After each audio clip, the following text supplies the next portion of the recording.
Yo guys, chào mừng tất cả các bạn đã quay trở lại với kênh YouTube Thunderstorm Poker của mình. Và trong video của ngày hôm nay, mình sẽ mang lại cho các bạn các trận đánh Go Battle League thuộc khuôn khổ giải Cash Cup Great League Edition 1500 CB với MVP team. Đó chính là vẫn lại là Crowkiller D-League, nhưng ở backline lần này sẽ là sự hỗ trợ của Ferrothon và đặc biệt là Houndstone. Mình cho rằng ở Cash Cup lần này với sự xuất hiện của tương đối là nhiều Annihilate thì Houndstone sẽ là một giải pháp tương đối là ổn để có thể chống lại một số Pokemon hệ ma xuất hiện trong giải đấu như là Annihilate hay thậm chí là Jellicent hoặc là Trevenant. Với việc Crowkiller D-League thì chúng ta cần phải có một con Pokemon hệ cỏ như là Ferrothon ở backline để có thể chống lại một số Pokemon hệ nước, hệ đất xuất hiện rất nhiều trong giải đấu lần này. Đó có thể kể đến như là Gligar, Mantine, Wishcat, thậm chí có thể là Swampert hoặc là Quagsire, Glocksire chẳng hạn.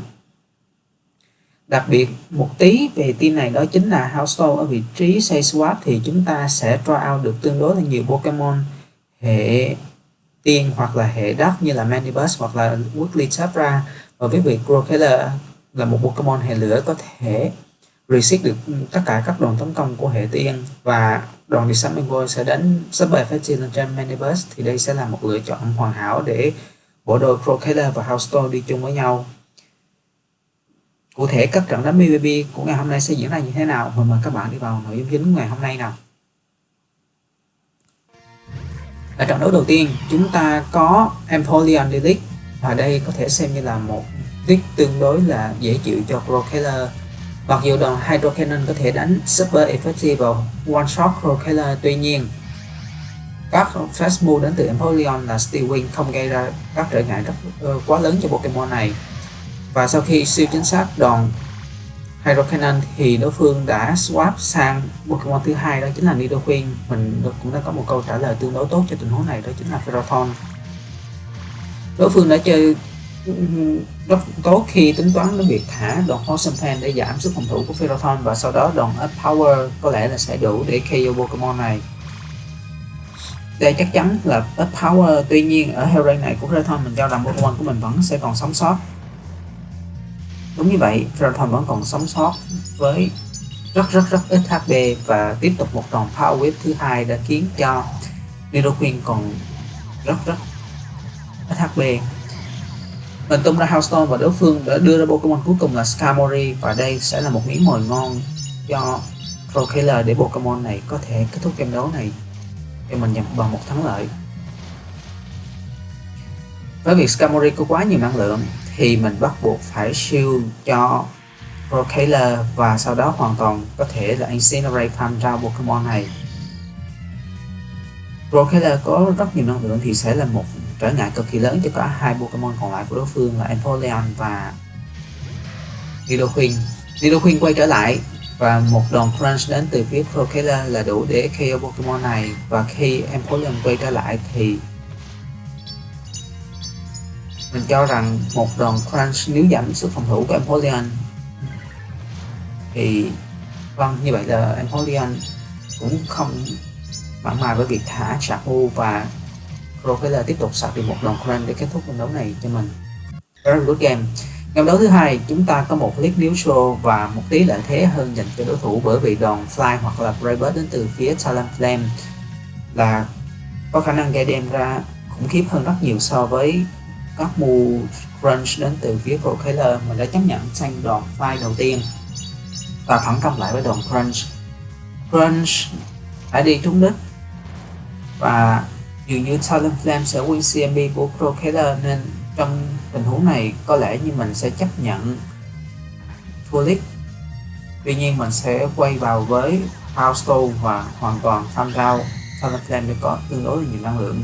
Mình chỉ bị trúng một đòn Incinerate, và đó là một tín hiệu tốt để cho Houndstone có thể có một pha thể hiện tốt trong game đấu này. Pokemon thứ hai của đối phương là Trevenant, và Trevenant sau khi bị debuff với đòn Psychic Fan thì Houndstone hoàn toàn có thể tiếp tục spam Psychic Fan và lead farm ra Pokemon này. Trevenant đã kịp thời sạc được một trận bua, và đây có thể là Sick Bomb. Đúng như vậy, đó là Sick Bomb. Và Pokemon cuối cùng của đối phương chỉ là Annihilape. Và như mình đã nói, Hearthstone, một Pokemon hệ ma có thể đánh cực kỳ hiệu quả lên trên những Pokemon có cùng hệ trong giải đấu lần này, đó chính là Annihilape, Trevenant hoặc thậm chí là Charlison, bởi vì đòn Psychic Fan có khả năng spam rất tốt. Ở hero rank này của Ferrothorn thì một đòn Shadow Ball cũng không gây ra trở ngại quá lớn cho Pokemon này, và mình hoàn toàn có thể sạc đủ một Power Whip để kết thúc trận đấu này. Power Whip lên từ Ferrothorn chắc chắn sẽ KO được Trevenant của đối phương và giúp cho mình giành được chiến thắng trong game đấu đầu tiên Very Good Game. Game đấu thứ hai xin lỗi các bạn. Chuyển sang game đấu thứ ba, chúng ta có một Howlip đấy chính là Clockside, và mình đã ngay lập tức swap sang Hearthstone. Mặc dù Pokemon này được set move Psychic Fan, tuy nhiên đây không phải là một move có khả năng gây đen quá lớn, do đó cũng không phải là một match quá tốt cho Hearthstone. Tuy nhiên sau khi chơi một Psychic Fan, đối thủ đã quyết định chọn swap sang Scraggy, và Hearthstone có vẻ như là một Pokemon có độ double cũng tương đối là khá ổn, có thể dễ dàng sang một đòn foul play từ Scraggy. Scraggy đã hoàn toàn farm out được Hearthstone, và đây tiếp tục một đòn foul play đến hình trên Crocalor. Mình hy vọng rằng Crocalor có thể sạc được, đúng như vậy, đã hoàn toàn tham gia được Scraggy. Xin lỗi các bạn. Đối phương chọn quay trở lại với Clockside và mình swap sang Ferrothorn, tuy nhiên ở backline của đối phương lại có Shadow Skarmory, và với việc Skarmory đi động fast move là Steel Wing thì Ferrothorn sẽ có tương đối lợi thế, bởi vì Pokemon của mình đi mua Thunder thay vì Mirror Shot hoặc là Flash Cannon. Sky Attack đến từ phía Skarmory đã lấy được shield đầu tiên từ Ferrothorn, và mình quyết định phản công lại, và lần này chặt move của Ferrothorn sẽ là Power Whip. Power Whip đã lấy được shield đầu tiên của đối thủ, và Ferrothorn tiếp tục sạc và chọn thả thêm một chặt move Power Whip. Ở hero rank này của Skarmory thì mình cho rằng Power Whip là đủ để KO Pokemon này. Mình quyết định combo play đối phương vì Skarmory của đối phương quyết định không thả chặt move, và đòn crunch đến từ phía Crocalor đã hạ được Skarmory. Đối phương chọn quay trở lại với Clockside, và trong hero rank này của Clockside thì chúng ta cần phải có hai đòn Power Whip, và với việc vẫn còn đó một shield thì đối phương đã chấp nhận bỏ cuộc. Very Good Game, mình đã lập được cái thời tương đối là mỏng một. Game đấu tiếp theo chúng ta có một bootleg, đó chính là Snow Castform. Đối phương đã ngay lập tức swap sang Skeleton, và đây là thời điểm mà các đòn crunch của Crocalor sẽ phát huy tác dụng, bởi vì sau khi Skeleton bị trúng một đòn crunch thì chúng ta hoàn toàn có thể shield và farm trao Pokemon này để có thật nhiều năng lượng trên Crocalor. Có lẽ đối phương sẽ tung ra Pokemon cuối cùng, và đó chính là Tapu Fini. Mình đã quyết định swap sang Hearthstone.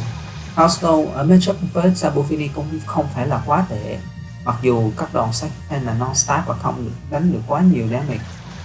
Mình chấp nhận tank move đầu tiên là Nature Madness, và đối phương đã chơi cực hay khi cast được đòn Shadow Ball của Hearthstone lên trên của Castform. Castform đã hoàn toàn farm out được Pokemon Hearthstone của mình. Trong tình huống này có lẽ Ferrothorn sẽ chính là Pokemon chủ chốt của mình trong game đấu này. Đòn crunch đến từ phía Crocalor đã khiến cho HP của Snowy Castform giảm còn rất ít. Đối phương phản không lại với đòn Executor, tuy nhiên đây không phải là một với đòn Water Ball. Tuy nhiên đây không phải là một move quá mạnh nên mình không cần phải quá lo lắng. Mình quyết định tung thêm một đòn Disarming Ball để lấy được shield đầu tiên của Tapu Fini, và với hero rank này thì Ferrothorn hoàn toàn có thể thoải mái tung đến hai đòn Power Whip, một để lấy shield từ Tapu Fini và đòn thứ hai sẽ KO Pokemon này. Đối phương nhận ra họ không còn bất cứ cơ hội nào và đã quyết định đầu hàng. Very Good Game. Game đấu tiếp theo chúng ta có Crocalor đối đầu với Annihilape.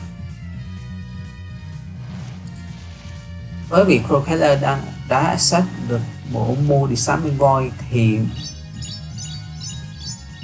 đây sẽ là một matchup tương đối là ok cho Pokemon này. Tuy nhiên trong kèo 2 shield thì Annihilape hoàn toàn có thể giành chiến thắng, và mình và quyết định down shield đầu tiên để chặn đòn Night Slash từ phía Anahalat. Mình tung thêm một đòn crunch nữa với hy vọng có thể lấy được shield và giảm debuff của Anahalat. Tuy nhiên mình lấy được shield của đối phương và không nhận được bất cứ debuff nào. Night Slash thứ hai đến từ Anahalat đã KO được Procaller. Mình cho Hearthstone xuất trận và cố gắng để hoàn toàn farm down được Anahalat. Đây có thể chỉ là Night Slash, tuy nhiên mình cũng phải shield để đảm bảo cho Pokemon của mình vẫn còn khỏe mạnh. Ở backline của đối phương có Mandibuzz và đây sẽ là một matchup rất khó khăn bởi vì cả Ferrothorn lẫn Hearthstone đều bị khắc chế bởi các hệ của Mandibuzz. Thêm vào đó, Pokemon cuối cùng của đối phương chính là Magnezone và đây có lẽ là game over cho mình.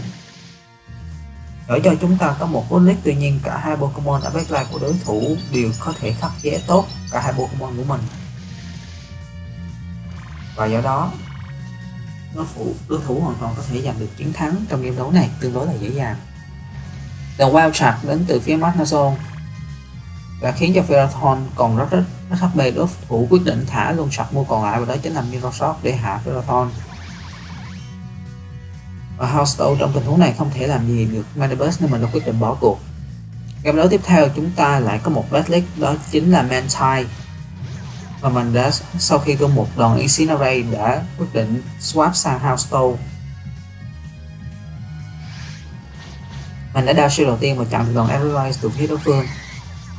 Pokemon thứ hai của đối phương là Superior.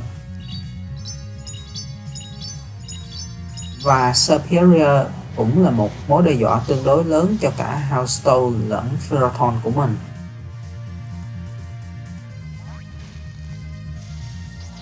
Trong matchup này có lẽ như mình sẽ chọn Procaller xung trận để tung các đòn Incinerate ở thấp HP của Superior và sau đó là sẽ tung các Sharkmo lên trên Mantine khi Pokemon được quay trở lại. Trước khi bị lãnh thêm một đòn Frenzy Blend thì mình đã quyết định thả Sharkmo Crunch ngay lập tức để KO Superior. Chiến thắng trong game đấu này sẽ phụ thuộc vào Pokemon cuối cùng của đối phương và chúng ta đã được thấy Pokemon cuối cùng của đối phương đó chính là Universe Stampede. Và ở trong game đấu này chúng ta vẫn còn cơ hội để có thể lật ngược được thế cờ bởi vì đòn Thunder hoàn toàn có thể one shot Mantine của đối phương. Đây là CMB với đòn Aerial Ace và trong hai rank này của Ferrothorn thì đối phương cần phải có đến 4 đòn Aerial Ace để có thể KO Pokemon này, hoặc thậm chí là 3 đòn Aerial Ace cùng với rất nhiều fast moving attack. Ferrothorn của mình vẫn còn rất là khỏe mạnh và tiếp tục sạc và thả thêm một đòn Thunder để KO Mantine của đối thủ. Với việc Universe Stampede còn quá khỏe mạnh thì có lẽ sau khi thực hiện đòn Shark Moon này, mình đã sạc đầy một Power Whip và nhanh tay swap sang Procaller để thả đòn Crunch trước khi đối thủ có thể tung đòn Shark Moon thứ hai. Và Crunch đã đi trúng đất đồng thời giảm được sức phòng thủ của Universe Stampede. Và điều này tạo điều kiện cho Ferrothorn của mình tung một đòn Power Whip là có thể kết thúc được game đấu này cho mình bằng một thắng lợi. Như các bạn thấy, chúng ta không có được quá nhiều là Godlick trong video lần này. Tuy nhiên đây là một team tốt và đã giúp cho mình lật ngược được rất nhiều matchup khó. Các bạn có thể cân nhắc để leo từ Expert lên Legend bằng team này nhé. Chúng ta có một Godlick đó chính là Skarmory và đối phương đã swap sang Lantern. Và lần này Ferrothorn của mình sẽ có nhiều đất chuyển hơn bởi vì Pokemon này có thể đánh cực kỳ hiệu quả là cả Lantern lẫn Skarmory. Đòn Power Whip sẽ đến Super Effective lên Lantern và Thunder sẽ sub đến Super Effective lên trên Skarmory. Khi Skarmory quay trở lại thì mình quyết định sẽ tuy nhiên Skarmory của đối phương đi đòn Fast Move là Air Slash thay vì Steel Wing như thường lệ.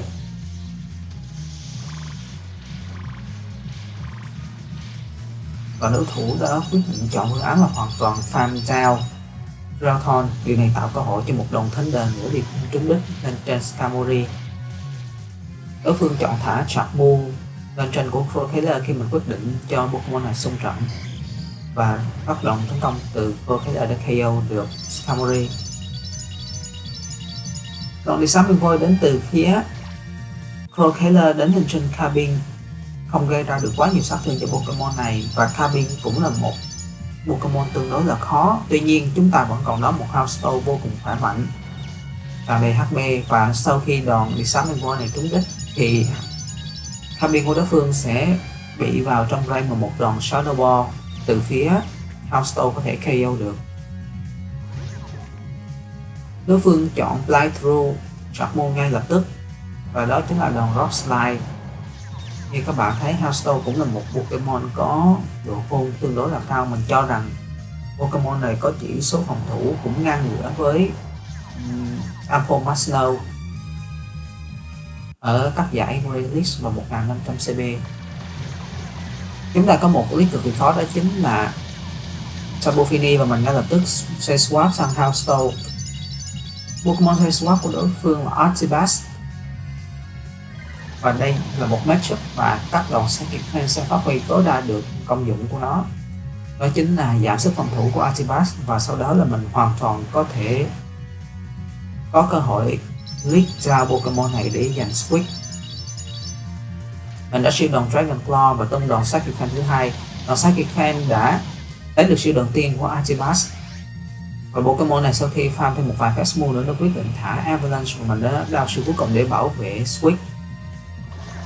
Tuy nhiên Pokemon cuối cùng của đối phương lại là Unicorn Stunfisk, và xin lỗi các bạn, là Galarian Stunfisk. Trong game đấu này có vẻ như Crocodile cũng không có quá nhiều cửa để chơi, và mình đã mắc một sai lầm nghiêm trọng khi quyết định tung ra Ferrothorn ngay trong tình huống này. Và với việc đối phương đang up energy, up năng lượng và có một siêu làm lợi thế thì Stunfisk Galarian hoàn toàn có thể hạ gục Ferrothorn của mình bằng hai đòn Earthquake. Có lẽ như trong tình huống vừa rồi mình nên để cho Stunfisk hạ gục hoàn toàn Houndstone của mình và quay trở lại với Pokemon Crocodile thì có lẽ sẽ có một matchup tốt hơn, nhưng dù sao đây cũng là một tình huống vô cùng khó khăn. Đòn sớp từ phía của Sabofini đã khiến cho HP của Crocodile giảm còn rất sâu, mình đã phải chấp nhận bỏ cuộc vì không còn bất cứ quyền thân nào cho mình nhìn trong game đấu này. Game đấu tiếp theo chúng ta có một hardlick khó thật sự, đó chính là Dragonite. Dragonite Shadow, đặc biệt là ở dạng Shadow Form thì hoàn toàn có thể đánh tốt cả ba Pokemon của mình. Mình quyết định sang đòn Dragon Claws đầu tiên, và đối phương đã chơi cực kỳ tỉnh táo khi quyết định swap sang Mantine để catch đòn Sharpmo từ phía Crocodile. Mình đã thả tròn Crunch, và trong hell rank này của Mantine thì một đòn Power Whip vẫn là không đủ. Mình bắt buộc phải thả hai đòn Power Whip hoặc một đòn Thunder để KO Pokemon này. Mình đã chọn thả đòn Thunder để hy vọng có thể KO ngay lập tức Mantine của đối thủ, và Thunder đã KO Mantine. Đối phương lại chọn quay trở lại với Dragonite, và lần này mình quyết định thả Power Whip để hy vọng rằng có thể lấy được shield của Dragonite. Đúng như vậy, mình đã thành công. Và lại lần này đối phương đã quyết định thả Sharpmo trước mình, và đây chắc chắn là đòn Dragon Claw. Mình đã đao shield để bảo vệ cho Ferrothorn để Pokemon này có thêm cơ hội để thả thêm một Sharpmo và lấy shield còn lại của Dragonite. Mình tung ra Houndstone và có lẽ như là One Shield sẽ hoàn toàn giúp mình farm down được Dragonite. Mình đã đao shield cuối cùng và hoàn toàn farm down được Dragonite của đối phương. Và ở backline chúng ta sẽ gặp may mắn khi đối phương chỉ có một Jellicent đi Purple. Mình quyết định CMB Jellicent với đòn Surf, và Shadow Ball đến từ phía Houndstone sẽ boom KO được Jellicent của đối phương một cách dễ dàng ra reverse game. Game đấu tiếp theo lại là một league tương đối là khó chịu, đó chính là P-Charge. Mình cho rằng P-Charge trong giải đấu này không đi đòn Feather Dance như thường lệ, mà đa số các P-Charge sẽ đi Aerial Ace và Brave Bird. Mình đã siêu chính xác đòn Brave Bird và đối phương ngay lập tức đã swap sang Death Wolf. Và với việc Ferrothorn của mình sẽ gặp rất nhiều trở ngại đối với Beerus và cả Hearthstone cũng thế, nên mình quyết định cho Ferrothorn xung trận để có thể lấy được shield hoặc là hạ gục Duff từ phía đối thủ. Mặc dù đòn Turbo Kick đến Super Fetchy, tuy nhiên các trap move Body Slam hoặc là Wild Charge đến từ phía Duff sẽ không gây ra được quá nhiều trở ngại cho Ferrothorn, nên chúng ta có thể kỳ vọng rằng Ferrothorn sẽ giúp mình giành được Squeak trong game đấu này. Lại là một đòn nữa Body Slam nữa đến từ phía Duff. Tuy nhiên mình đã chấp nhận thua Squeak, và có lẽ sau khi Ferrothorn bị hạ gục mình sẽ cho Crocodile quay ngược lại để hạ gục Duff và có thật nhiều năng lượng. Như mình đã nói, năng lượng tích trữ dành cho Crocodile là cực kỳ quan trọng, bởi vì Pokemon này với các đòn Incinerate có thể sạc được các trap move với tốc độ rất đáng nể. Đòn Crunch đầu tiên đã đi trúng đích Beerus khi Pokemon này quay trở lại, và tiếp tục là một đòn Crunch thứ hai đến từ phía Crocodile đã lấy được siêu đầu tiên từ phía đối phương. Đối phương tỏ ra tương đối là tham lam khi không thả trap move Aerial Ace, và điều này đã tạo điều kiện cho Crocodile của mình hạ gục được Beerus của đối thủ. Pokemon cuối cùng của đối thủ đây chính là Clockside. Và với việc mình chỉ còn Hearthstone ở baseline thì các đòn Sacrifice cũng sẽ gây ra rất là nhiều khó khăn cho Clockside. Một Earthquake cũng không gây ra quá nhiều trở ngại cho Hearthstone, nhưng mà đã nói đây là một Pokemon cũng có độ vô tương đối là ổn, chứ không phải là quá frail như các Pokemon có sức tấn công mạnh ở giải Relish. Đòn Sacrifice thứ hai đã lấy được shield từ phía của Clockside, và mình đã quyết định để Hearthstone ra đi và quay ngược trở lại với Crocodile, tung hai đòn Incinerate và thả một đòn Crunch là quá đủ để có thể KO được Clockside của đối thủ. Crunch dễ dàng giúp mình giành chiến thắng trong game đấu này. Cuối game đấu tiếp theo chúng ta có Shadow Gligar Delete. Đây cũng là một league tương đối là khó, bởi vì đòn Trick có thể KO Crocodile một cách dễ dàng.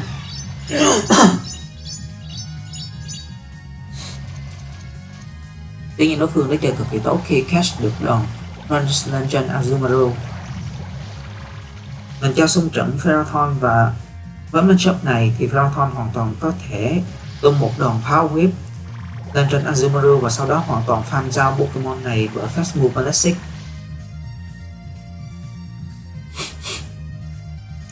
Mình quyết định trang thêm một đòn Ice Beam và Ferrothorn của mình vẫn còn tương đối là khỏe mạnh. Đòn Power Whip đầu tiên đến từ phía Ferrothorn đã đi trúng đích, và chỉ thêm một Ballistic nữa là đã hạ gục được Azumarill bên phía đối phương, giúp mình giành được Squeak trong game đấu này. Có lẽ Gligar sẽ quay trở lại, và với việc đang up tương đối là nhiều năng lượng thì mình quyết định thả đòn Power Whip ngay lập tức, và Power Whip đã lấy được shield đầu tiên của Gligar. Nếu như đối phương không thả trap move ngay lập tức, và đối phương đã quyết định thả trap move trước khi Ferrothorn của mình có thể sạc được thêm một Power Whip thứ hai. Aerial Ace đã KO dễ dàng Ferrothorn của mình.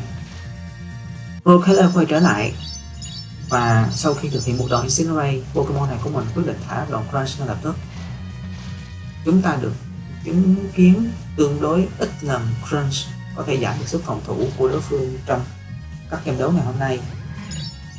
Pokemon cuối cùng của đối phương là Lantern, và sau khi đòn Crunch đi trúng đích, mình quyết định tung ra Hearthstone.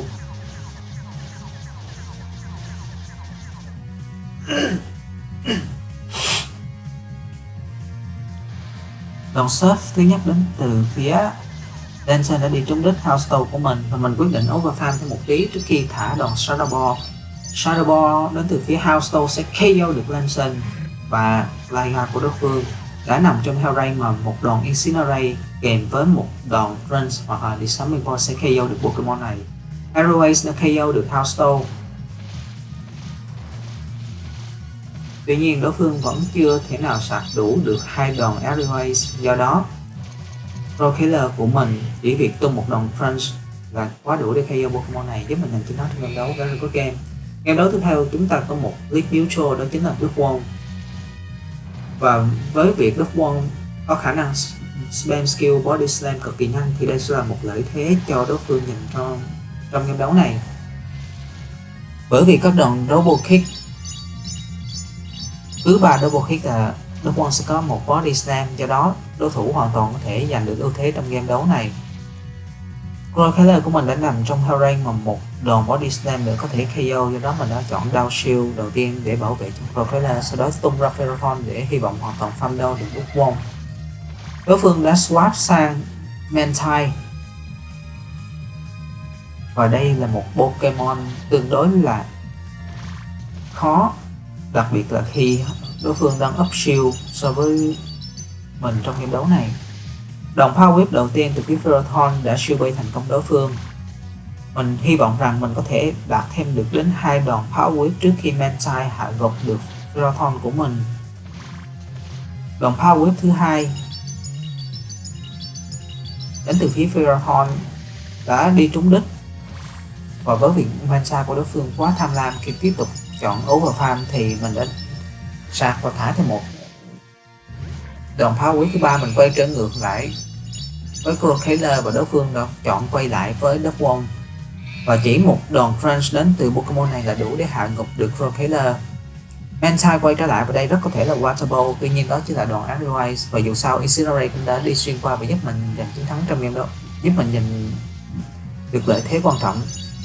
Ở backline, đối phương có Gargantua, đây sẽ là một matchup tương đối là khó nhằn, bởi vì Houndstone của mình có lẽ sẽ bị dính trúng 2 đòn Distract trước khi kịp sạc được một đòn Psychic Fan. Và đúng như vậy, đối phương đã kiểm soát năng lượng cực kỳ tốt trong game đấu này. Đòn Distract thứ hai đã KO được Houndstone, và với việc Ferrothorn còn quá ít HP thì mình không thể làm được gì nhiều hơn trong game đấu này và luôn có game. Các trận đánh PvP của mình trong video ngày hôm nay với MVP team đó chính là Crocodile, Houndstone và Ferrothorn đến đây là kết thúc. Mình hy vọng rằng đây sẽ là một team ổn giúp cho các bạn leo rank tốt hơn ở giải Cash Cup Relic Edition trong những ngày cuối cùng mà giải đấu này vẫn còn diễn ra trong mùa thứ 18 của Pokemon Go Battle League. Nếu như các bạn thấy các team và các tips của mình chia sẻ là hay và có hiệu quả, giúp cho các bạn đánh PvP tốt hơn, mình hy vọng rằng vẫn như mọi khi các bạn sẽ để lại cho mình một like, một comment, một subscribe và đặc biệt là share các video của kênh Thunderstorm Go rộng rãi hơn để giúp kênh ngày càng phát triển. Điều này sẽ tạo ra động lực giúp mình làm ra những video có chất lượng cao hơn gửi đến cho các bạn trong thời gian đến. Goodbye tất cả các bạn.